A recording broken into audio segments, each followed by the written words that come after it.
Okay, hello. Thanks for joining us for our business agility video podcast. So each week we spend 30 minutes exploring business topics for growing businesses in Canada.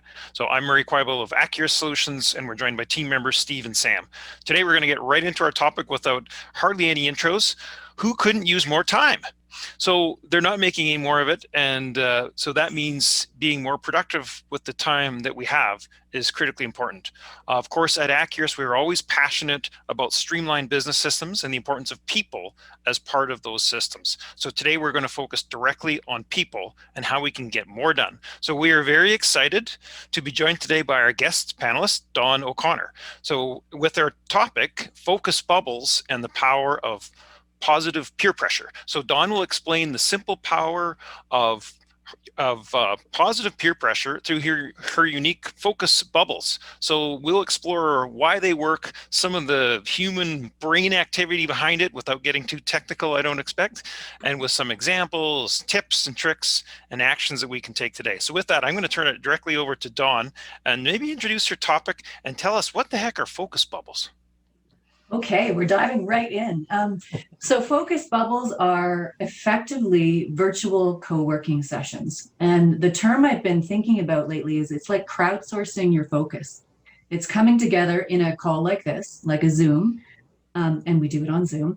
And you simply declare what it is that you're going to work on for that day. You rename yourself to give some clarity around your intention and your focus. Everybody does this collectively. We do a little check-in, and that's 5 minutes. That's it. We're very strict on the time. And then we go off and we do our own work.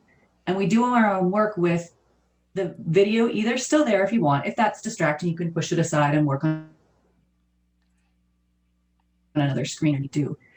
And then at the end, we come back and we have another 5 minutes to close off the bubble and have a conversation about what was successful for you. Why did that work? What did you get done? And it's fascinating. So bubbles aside, focus and our capacity to focus is really our absolute superpower these days. It is the thing, it's your competitive advantage. It's the thing that will distinguish you and allow you to be successful as a knowledge worker. We're all using our brains to interpret information, interpret data, and turn it into useful information, et cetera. So if you can focus and get stuff done in that focus time, you will be productive and successful. And so the focus bubbles are just a tool, just one of many tools to do it. Well, I can relate. So I was one of the inaugural members, if that's the way to call it, Dawn, of some of the focus bubbles. And the interesting thing is, it made me talk about the power of positive peer pressure, because what we mean by that is that I'm pretty sure everybody has maybe booked some time in their calendar where you just say, hey, I'm going to focus on doing my invoicing, or maybe writing a chapter of the novel that I'm working on. But as humans, stuff comes up. The dog needs to get walked, an email comes, and things like that. And I'm the first to admit that I've done that. I don't know how many times I've booked a session and then sloughed it off. But maybe comment on that, Dawn, about how this is different. Maybe if you have people looking at you, and then really what some of the what changes in the brain or things like that. And maybe comment why a focus bubble is more powerful to actually get stuff done.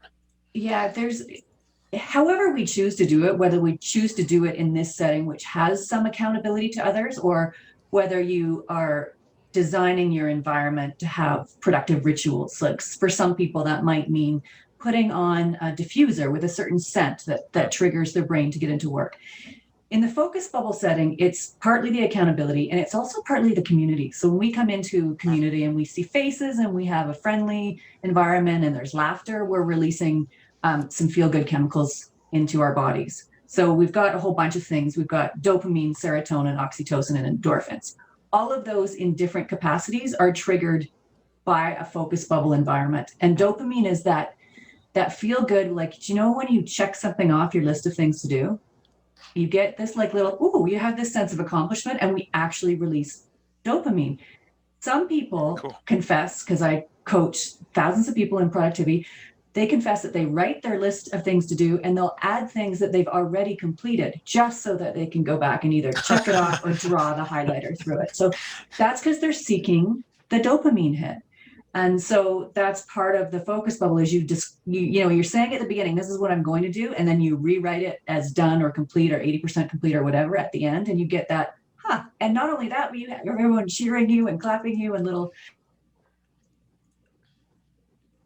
we use, the little reactions. And so we have one gal in it gives a little round of applause for everybody. People are like just hoping she's going to be in the bubble so they can have her cheer them on. It's really sweet. Hey, I wasn't sure how technical we were going to get on some of those technical terms, but there you went right into the dopamine and things like that. And for some of us, maybe some of it that maybe not sure what some of that, maybe drill down into that a little bit about how the brain tricks you into doing things, and maybe get into some of that more. And I know, Dawn, you could probably go, well, we could talk about some of these things for 4 hours, but maybe some of the highlights of if we get it a little bit technical, really what that means for people, and maybe a couple more examples around that. Well, I refer to it as like the brain chemical soup. Like there's this mix of things that we release. And the one actually to be most aware of is the negative one. It's cortisol. And so I can speak a little bit to that because we want to avoid a cortisol kick in our system. So if you think of when we were cavemen and we were, trying to protect ourselves from the predator, we didn't want to be somebody's lunch.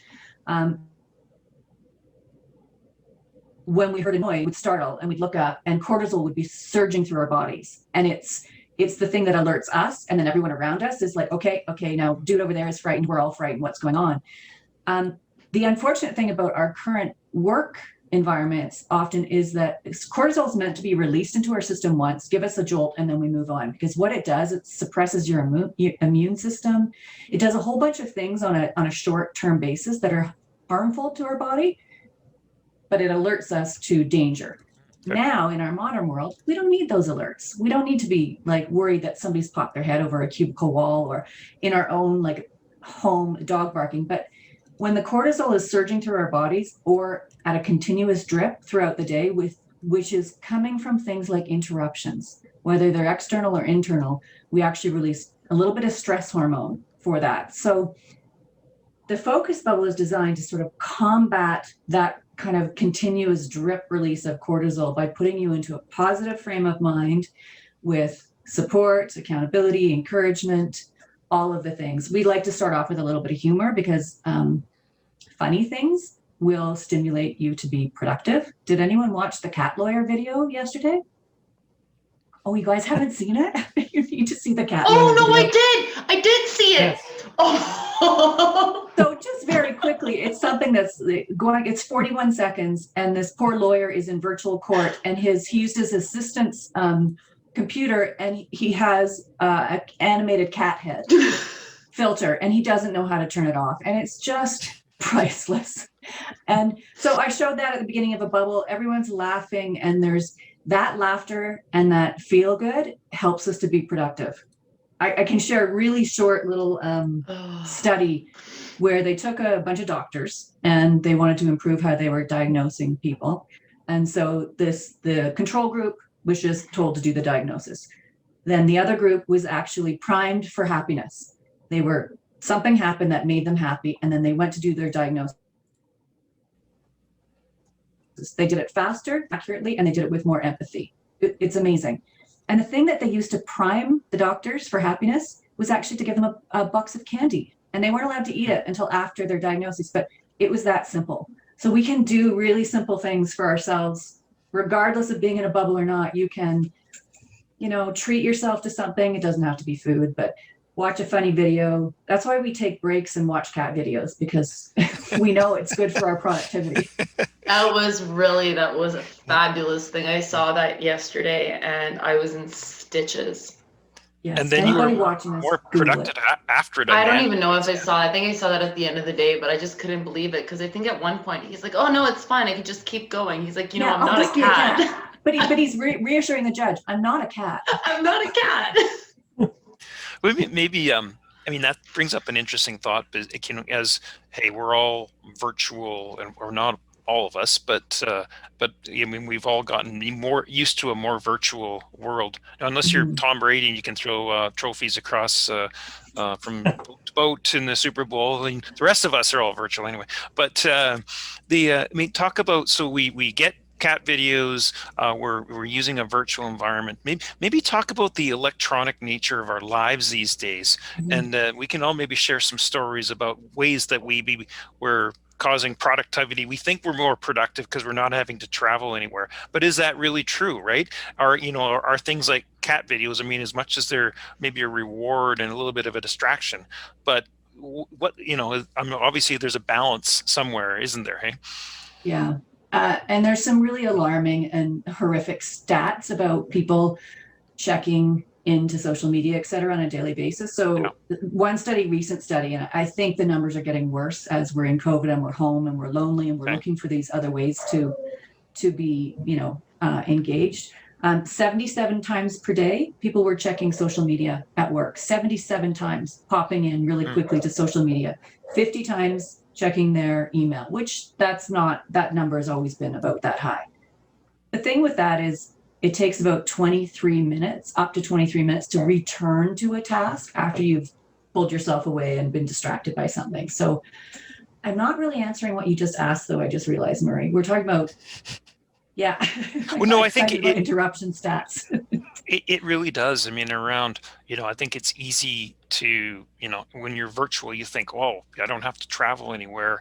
I can be more efficient. But really what happens is you've got distractions, whether it's email or something alert that pops up from your app, whatever it is, whether it's social media or whether it's a notification from eBay or a sports score or something like that. And I don't know if the stats are out there yet, but around how it's affected productivity. But it kind of then brings us back to our topic: is it how can we be more focused? In the times that we are virtual and the times that we're distracted like crazy. Hey. Yeah, there's a couple things that surfaced when you were talking. One is we don't have our commute anymore. Many people are not commuting, they're staying at home. So that does free up time. But there's this psychological thing for people about both the commute to work and the commute home that primes them again for either starting work or concluding and then moving into their family life. And so part of the reason Focus Bubbles was born is all my clients last year were phoning and saying, I don't know how to finish my workday. I'm working till 10 o'clock at night. It wasn't a lack of productivity per se. People just were working so many hours, and these were folks who were not used to working from home, and they were just bleeding that right into their life, and they didn't know how to end it. So part of it was like, we'll come to this at the end of the day from 3 to 4:30 or 4 to 5:30 or whatever, and be done. Put all the work in, finish, have a conclusion, and walk away. And now a starting point to the day as well. So that's one thing.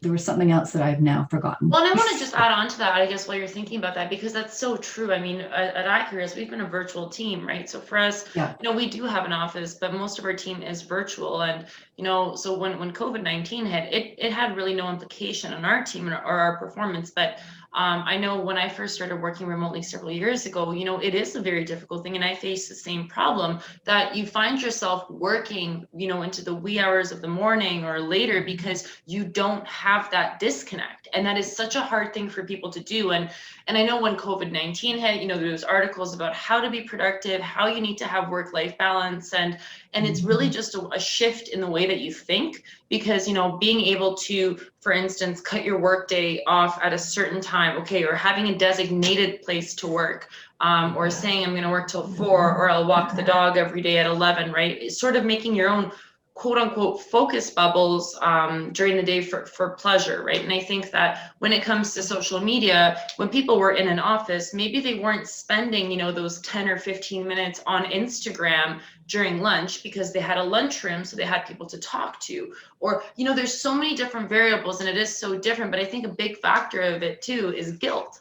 Right? When this whole shift happened into remote working, I think people were like, whoa, well, I'm going to be working from home. This is such a privilege. Maybe I should be putting more hours in, maybe I should be getting up earlier. And I think that there's a lot of that. And, I can look at my phone now, or maybe I shouldn't be, or there's a lot of uncertainty. And I really think it depends on the personality too. Yeah, absolutely. And the other piece is our brains need what I call guardrails. We need like parameters to stay within, because if you know that, I think it's Parkinson's law, I can't remember the exact name, but work expands to fill the time available. So if we have that perception of we don't have to walk out the door at 4:30 or 5 o'clock, then we just keep going, right? And so by giving yourself some hard and fast parameters, it's just like the Pomodoro technique of working with 25-minute blocks. You physically set a timer for 25 minutes, you work, batch process, plan, and get stuff done, and then you take a 5-minute break. So that is a very effective. A lot of people again, it's constraints. We do need constraints. We like to actually try and beat the clock as well. So if you're at all competitive, having a little deadline can spur you on to get something done because you want to just squeeze it in under the wire there. Well, and I mean, even for me, right? I mean, I've always been sort of more of a KPI sort of driven person, right? Whether it was learning piano, whether it was doing homework in school or in university or working, I've always preferred meeting my deadlines by KPIs, especially when I was working remotely. When you're not on the clock, you really need to sort of set some boundaries and priorities for the week. And sometimes things will change. So, there will be days you have to work later, but there's also going to be days that you can take off an hour or two earlier if you get all your things done and assuming you're more productive. Mm-hmm. Right? Yeah, we call that the work only, the results only work environment, ROWE. So it's really about what do you produce, not when do you do it, not how many hours do you spend doing it, but what are the outcomes, and really focus, as you said, on the key performance indicators. Yeah, I don't know. That's how I like to work, but I think that everybody, and maybe we'll just go around the table, and maybe even Steve, just share some. You have a million things on your plate, maybe a million's high on each day, but how do you start to prioritize and some things like that? And a couple things we want to cover off in the next 13 minutes or so. We want to get into some tips and tricks, and I want Dawn to share a little bit more about some of her experiences over the years, but I'll put you on the spot, Steve. Tell us about some of the things that you do to kind of focus on certain tasks during the day, and just share some ideas around that. Yeah, for me, it's basically putting it into my calendar to indicate that, yes, between this time and this time, this is the work I'm going to do. Nobody can then schedule other meetings with me. Hopefully nobody calls me.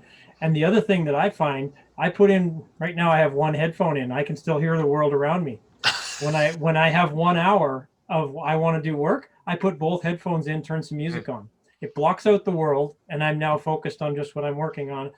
Unfortunately, I got to have a timer. Otherwise, it could be 2 or 3 hours later that I come out of that bubble. But that's generally what it does for me, is putting in my headphones. It just lets me block out the world and ignore phone calls and everything.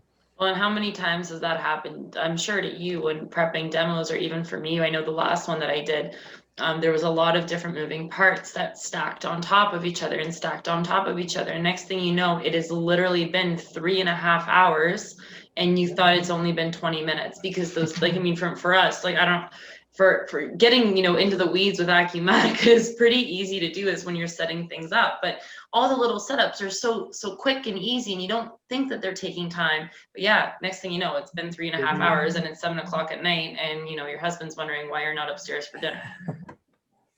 Maybe Dawn, one of the things Steve said is music. Talk about music. I know you often you've got some really neat. You've got, I don't know how many different songs that you've gathered over the years that have the words time in it. Yeah. So maybe share some thoughts about music in productivity and that kind of stuff. Yeah, I've been polling the bubblers to ask them what they're listening to, and it is predominantly music without words, so that they can focus on what they're doing.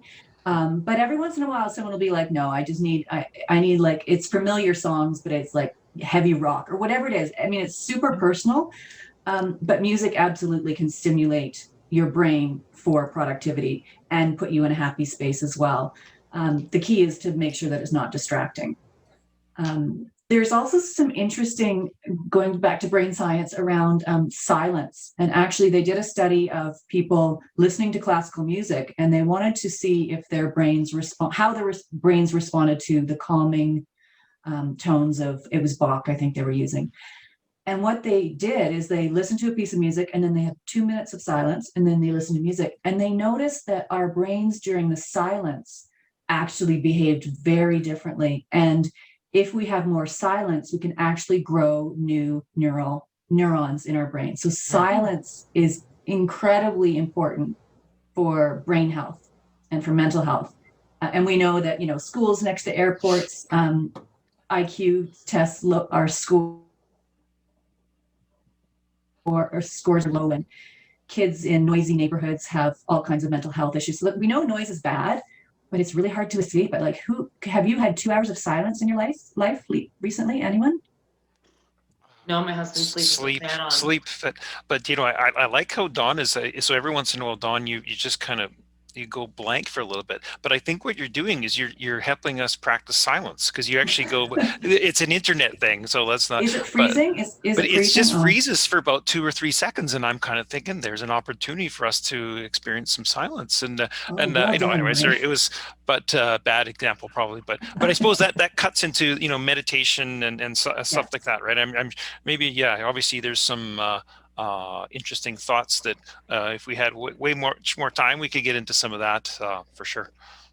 I do want to maybe a couple things again we want to get into is I want you to maybe explain a little bit more about the logistics of focus bubbles, and you know, how does one sign up for them, and then maybe just so we've just talked a little bit. Steve shared some thoughts around, you know, using music with headphones in like that, and I think all of us can think of a way that we're maybe trying to do it on our own. But what are some of the differences that exist when you're into one of your focus bubbles? What are some of the key differences that people experience? And I can share a couple, but what from your thoughts? I mean, we've had a couple of occasions where people have signed up for a focus bubble but showed up late and then weren't able to get in, and so they reported back that even though they had it in their calendar and they had mentally committed to it and they had planned their work, but they weren't inside the bubble, they didn't get the same kind of quality work done, even though they had planned it all. So there's something about, and it really is hard to articulate, but there is something about being there with other people. And I think the key really ultimately, and Steve said it earlier, it's blocking it in your calendar. Like, if you're a time blocker inherently and naturally, that's great. We all make good lists of things to do. You know, everyone makes a list, or maybe not everyone. There's that silence. But most people silence again. Did I just freeze again? Yeah, just a couple you guys seconds. Freeze. I'm still talking and you're all frozen. I'll try not to take it personally. So it's matching up what you have on your list with the time allocation available. It's really that simple. And when you block it out, what you're doing with a focus bubble is being proactive and planning and making a commitment in advance. And also when you're paying for it, that definitely comes into the psychology. You've committed an amount of money to show up and do that. So it's just like a personal trainer, right? It's that commitment to somebody else. We really like to make commitments to other people, and I mean, it's just like a meeting in your calendar. You'll show up if you have a meeting with another person, but it's easy to drop that time block out of your calendar if there's no commitment to anybody else. Yeah, and I can relate exactly to that, because I'm the first one that I'll book stuff on my calendar, and it'll get dropped in the first phone call or the first email that needs my attention. But if I have a meeting with someone, I'll take that every single time. So that's me to a T. And people have been incredibly diligent about blocking when they show up. They're turning off notifications. I have one person who turns off her phone, all email notifications, everything. 50 minutes, she is just not available. She puts a sign on her office door that says, "Don't burst my bubble," because she's physically in an office. She's in an office building that's filled with people still. So that's what she does, and it works. I will, and I usually mention it right at the get-go, but so throw your questions in the chat box for people that are attending, or if you're on the Facebook live stream, throw some comments in there, and we've got a few minutes to go here.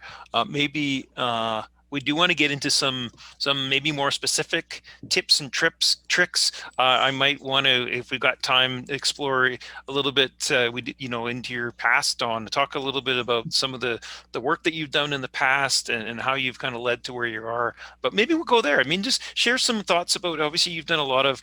You've done some mentorship and leadership, and productivity has been something you've spent your whole career learning about. But maybe share some of the what are you researching right now, or what are you reading now, and share some stuff from the past. I know that's a long question. Sorry. This is what I'm reading right now. One of 4 books, The Happiness Advantage, which is where I read about that doctor study. I like to say, just realized this recently, that I've built a career on curiosity, and my husband would say on nosiness, because I just really love to see how people work. Like it's really an obsession. I want to show up at your desk and I want to see exactly what you're doing from the minute you walk in the door and open your email and how you interact with your technology and the relationships. But it's really about the individual. I do some process consulting as well, but really it's about personal productivity.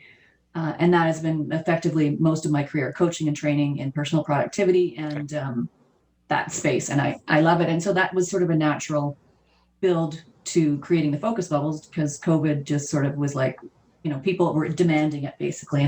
And I had a choice because I really needed the service, I realized, and I was about to sign up for, I'm calling it my competitor, but basically a role model company that does this out in the world, way ahead of me and much bigger than me. I was about to sign up for a subscription to that. And the entrepreneur in me said, okay, you could spend $500 with them for the year, or you could sink tens of thousands of dollars and 80-hour weeks into creating it yourself. So that's what I did. and so right now, just where you're at with it, you're launched. Did you have an official launch date, and what does someone want to do if they want to sign up for a focus bubble, or maybe just tell us the logistics of that? Yeah, they can just go to the website, focusbubbles.com. But if anyone's listening, whether it's now or in weeks from now, email me or go to focusbubbles.com and contact me. I will give you a coupon for a 2-week free trial. Just say you listened to, thank you, Samantha. I just put it in the chat, to the podcast, and I'm happy to do that. I want to say one thing about like sort of a tip that I really want to make sure I mention it. It's called habit stacking. And so if you're ever trying to change a habit, it's the idea that when you're doing one thing that you're already good at doing, you start layering in some other good stuff. And so what we've been doing in the focus bubbles is asking people to habit stack. And so what are their habits? And so my habit stacking is inside the bubble and make sure I drink 1 glass of water. If I don't do it in the bubble, I'm going to dehydrate and I never drink water. Somebody else is they're doing what they call creative daydreaming, and they allocate time without tasks just to allow for. I'm going to drink water too. Sorry. Yeah, there you go. For like that headspace to come up with creative ideas. And it sounds like weird to structure it, but really she's freeing up the space and the time and the energy inside the bubble so that she can have what she calls her ideas bubble up, which I thought was cute. So I've got lots of people commenting on what they're doing around ergonomics in their desk, or somebody said, I'm just putting on hand lotion because my hands are really dry from using all the hand sanitizer. So inside the focus bubble, that's the time she remembers to habit stack with something else that's positive. Interesting. That's the thing. I mean, I had to completely reverse my habit stack now because I quit smoking a month ago. So I would have a meeting and I would go smoke.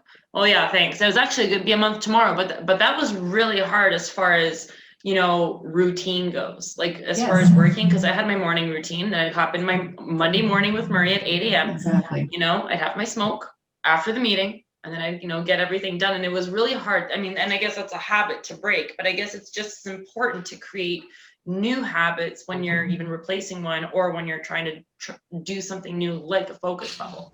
Exactly. Read Atomic Habits if you're a reader. It's a brilliant book. James Clear, life-changing. Atomic Habits. I know we have that book around here. I think my family has all read it. It's about time I did. So we got a minute or two left here. Maybe just maybe a couple other tips and tricks. I know one of the things that when I first met you way back when, Don, you talked about pulling out a timer, and if you got a list of tasks, throwing out pull out a clock, and of course now, back in those days it was a clock. Now it's all in your smartphone, but just pulling up a timer and just setting some time to do a task. And I like how you talked about today is being competitive to say, okay, I think I did that in 5 minutes. Well, the next one I do in 4 minutes, but those are some things that I've done in the past, and it's something that I can do to be more efficient at each time I go. Any other tips and tricks? We got 1 minute left. A couple of final thoughts.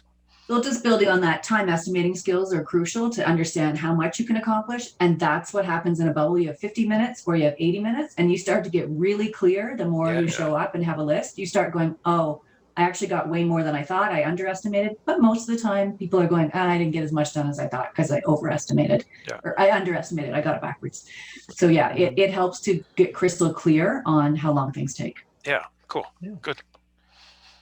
All right. Well, any other final thoughts? I think it's it's 2:30 is on my clock. Fast. Yeah, that was fast. And hopefully that was useful. Hopefully, people are really good at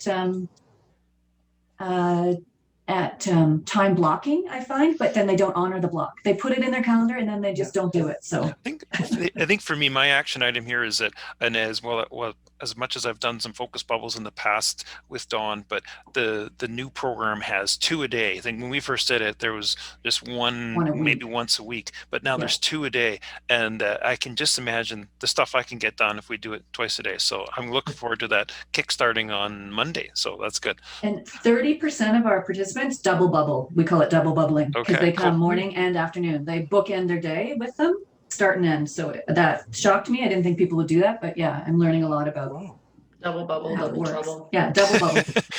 Okay, thanks, Dawn. Thanks for joining us. Thanks for sharing. Thanks for joining us. So much. And we'll see you guys next week. Thank you. Thank you. Thanks, Dawn.